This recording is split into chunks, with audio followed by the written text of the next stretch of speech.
You want to hold your breath longer? How do you do it? Well, you hold your breath. Simple yet complex, right? The more time that you spend with elevated CO2 levels in your body, the more that your body develops a tolerance to CO2. So with consistent practice, the urge to breathe comes later, the urge to breathe is less intense, the overall breath hold is easier, and the end result is a longer breath hold. Today, I'm going to give you an easy breath hold exercise, something that you can stay consistent with. Try to keep the suffering to a minimum, because in the end, consistency is really going to be the thing that enables you to extend your breath hold, and less of intensity of the breath hold training. For those of you that are new to breath hold training, it's actually CO2 is the thing that causes the urge to breathe, not a lack of oxygen. Now, these are all things that you learn in a freediving class and something that I'll touch on in a different video, but for today, we're going to leave it at that. Now let's get into the meat and potatoes. So here's how you're going to do this. Get yourself a stopwatch, get yourself a nice, quiet, relaxing place where you can do your breath holds. You're going to take about 5 minutes. Give yourself plenty of time to really relax before the first one. Try to get your heart rate as low as possible. In the end, getting your heart rate as low as possible is going to be the thing that helps you with a long breath hold. Once you feel ready, go ahead and take that full peak inhale, start your timer, and just try to go to sleep. Eventually, during the breath hold, you're going to get an urge to breathe. Once you get that first strong urge to breathe, stop the breath hold, take a breath, mark the time, actually note it on a piece of paper, and then go ahead and go right back into relaxing again. Give yourself another 2 to 3 minutes or however long that you need before you feel fully recovered from the previous breath hold, and then do this again. We're going to do this at least 3 times in a row, 5 max, going up to the first urge to breathe where we record our times. Now, I mentioned a strong urge to breathe, so I want to take a little bit of time to sort of quantify what this means. And I'll do this kind of by describing the anatomy of a breath hold, right?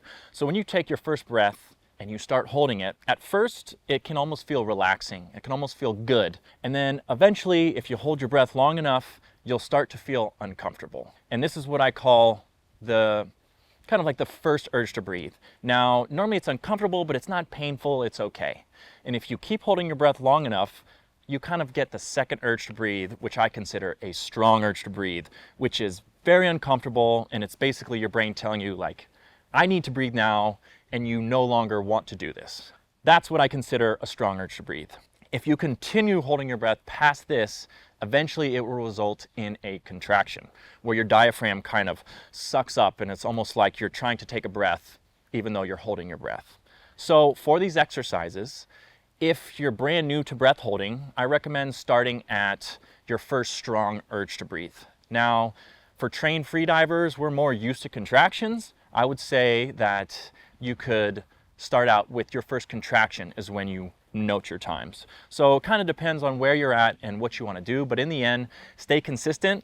Whatever you start your breath hold exercise with at the beginning, try to just stay at that mark for at least like a month before you start changing it. Also, one way that you can scale this exercise is to actually do your breath holds on an exhale. The urge to breathe is going to come much quicker, so this can be a good one for saving time. If you don't have a lot of time, do this every day and record your times. If every day is too much, do it every other day. The main thing is consistency, so do this and stick to it. You will see a progression in your breath holds if you stay with this. Now, as we do this breath hold training, we're going to want to mix in a couple maximum attempts. A maximum attempt is basically exactly as it sounds. Hold your breath as long as you can possibly do it. There's a lot of benefits that we get from maximum attempts that we're not going to get from holding up to the first urge to breathe. But this can be very draining and can bring on a lot of negative emotions when breath holding. So we want to keep these to a minimum. We're going to start our very first day with a maximum attempt. So that way we can have a baseline of where we're starting. And then every 2 weeks or so, we're going to mix in a maximum. Throughout training, if you stick with this over time, we can kind of decrease the interval at which we're doing these maximum attempts. But at first, stick with a maximum attempt every 2 to 3 weeks. So again, the way this whole thing is designed is so that it's easy, so that you keep coming back for more. Oftentimes, when people focus on the intensity of breath hold training, you just spend a lot of times in what we call the fight phase. And the fight phase is normally not enjoyable, hence the name. If you spend too much time in the fight phase, well, it's not very enjoyable. And if it's not very enjoyable, you're probably not going to want to do it.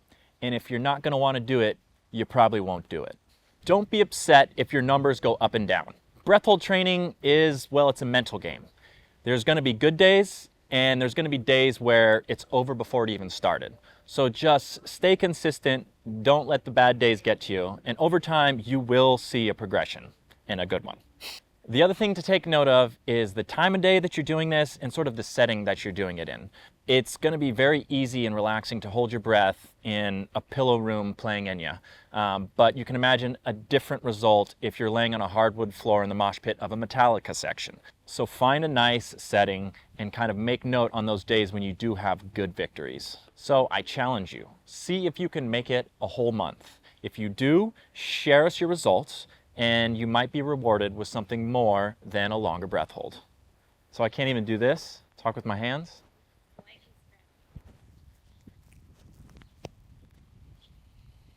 Really?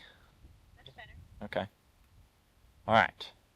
So you want to hold your breath longer. God, this is going to be brutal. All right.